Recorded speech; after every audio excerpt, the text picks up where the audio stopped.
गोपालपुर बेलाभूमि साहित्य और सांस्कृतिक संसदर 17तम वार्षिक उत्सव सभापति सरोजकांत रथक अध्यक्षतार गोपालपुर अनुष्ठित हो जाए। मुख्य अतिथि भाव डॉक्टर हरेकृष्ण रायक उपस्थित थिबा बेले सम्मानित अतिथि भाव डॉक्टर बनमाली प्राणीग्राही और डॉक्टर विनायक पट्टनायक मुख्य वक्ता भाव राजेन्द्र कुमार बेहेरा उपस्थित रही दीप प्रज्वलन सह प्रारंभिक संगीत गान कर कार्यक्रम को शुभारंभ करथिबा बेले राज्यर विभिन्न प्रांतरू 6 जण कवि समेत 30 जण नृत्य और संगीत कला भाग नहीं। यह कार्यक्रम प्रतिवर्ष अप्रैल मासरे पालन करा जाउथिबा बेले कार्यक्रम प्राय 15 दिन पूर्व अनुष्ठान आजीवन सभ्य मानक नहीं एक प्रस्तुति बैठक करा जाए। एथिरे कविता पाठ सह कुनी कुनी कलाकार मानक नहीं सांस्कृतिक कार्यक्रम आयोजन करा जायथाय। यह अवसर में वरिष्ठ कवि समेत गणमाध्यम प्रतिनिधि मानक सम्मानित करा जायतिला। सेमानक मध्यरु नृसिंहानंद महापात्र, जोगेश्वर पंडा, निरंजन त्रिपाठी, रमेश कुमार साहू रहिथिबा बेले अनुष्ठान संपादक धीरेन्द्रनाथ सभापति, पंचु बेहेरा, संयुक्ता रथ, प्रदीप कुमार पंडा, प्रमोद कुमार पंडा, अशोक कुमार बाढ़ी, उर्मिला दास समेत बहु सभ्य उपस्थित रही कार्यक्रम को परिचालना करते। गोपालपुर बेलाभूमि साहित्य संसद तार आज जो पूज्य पूजा समारोह करथिला। ओडिशार विभिन्न प्रांतर वरिष्ठ सतीर्थ कवि एवं कवयित्री माने आज आसीथिले। 100 रु ऊर्ध्व समस्ते कविता पाठ कले, साहित्य चर्चा हला। ओडिशार साहित्य केमिति विकास हबो, साहित्य आमर मातृभाषा केमिति आगु बढ़िबो, समस्ते ता उपरे आज टीका टिप्पणी देले।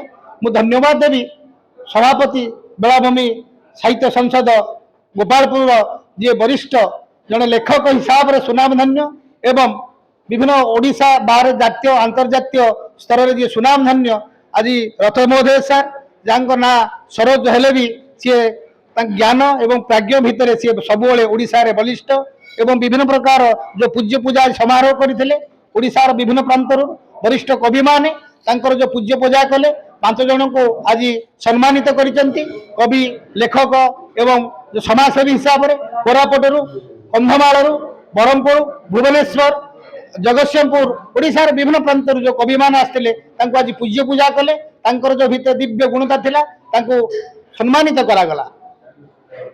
हम तो सभापति आयोजन करी बहु किसी करनी जहाँ कर मोर लाइफ मेम्बर माने देह को लगे सब कम कर यथा आपण न्यूज मान आसिक आम कथा शुणिक आमर एत कम कर बहुत संतुष्ट और समस्त मो शेष में कहली ये कथा जे मोर ये जो लाइफ मेम्बर मान अच्छा एमाने सब कार्यक्रम करमक मात्र बसिक सभा कार्य तुलाऊे ये साहित्य सभा श्रृंखलित भाव में चलुची से लगे। यहाँ 18 वर्ष है किंतु आम तार 17 कलु कहीं ना आम गोटे वर्ष जो कोविड चलीगला आम आउ से वर्ष करना से सप्तदश उत्सव बर्तमान चली समस्त कहते जे सार आपन तो बसी पड़े सभापति आसन कम हो देखु कमी श्रृंखलित भाव हो श्रृंखलित भाव कार्यक्रम करने चेष्टा करूँ। यह मोर अनुरोध आउ कि कथा ना प्रकृत कथा हूँ से 5-10 लोग मिसिले गोटे कार्यक्रम सहज हो जाए। जहाँ डिस्ट्रीब्यूशन ऑफ ड्यूटी दिखाई ड्यूटी डिस्ट्रीब्यूशन आम से भाग ना चलो ना आम आम कथा करवा सेक्रेटरी सेक्रेटरी कथा कर प्रेसिडेंट प्रेसिडेंट कथा कर जी जहाँ कम कर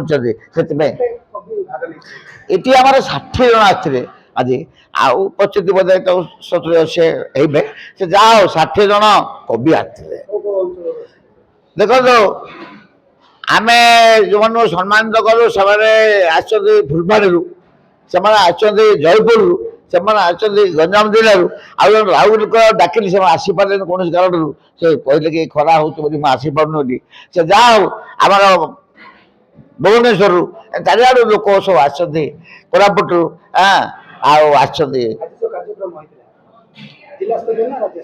ये राज्यस्तरीय कवि सम्मेलन कवि मान राज्यस्तरीय आसते आमर जो वार्षिक उत्सवटा है यहाँ हूँ जिला स्तरीय आउ कवि माने राज्य स्तर आसते समस्ते कविता पाठ करके आमको आप्यायित कले आम बहुत खुशी आउ खुशी कर।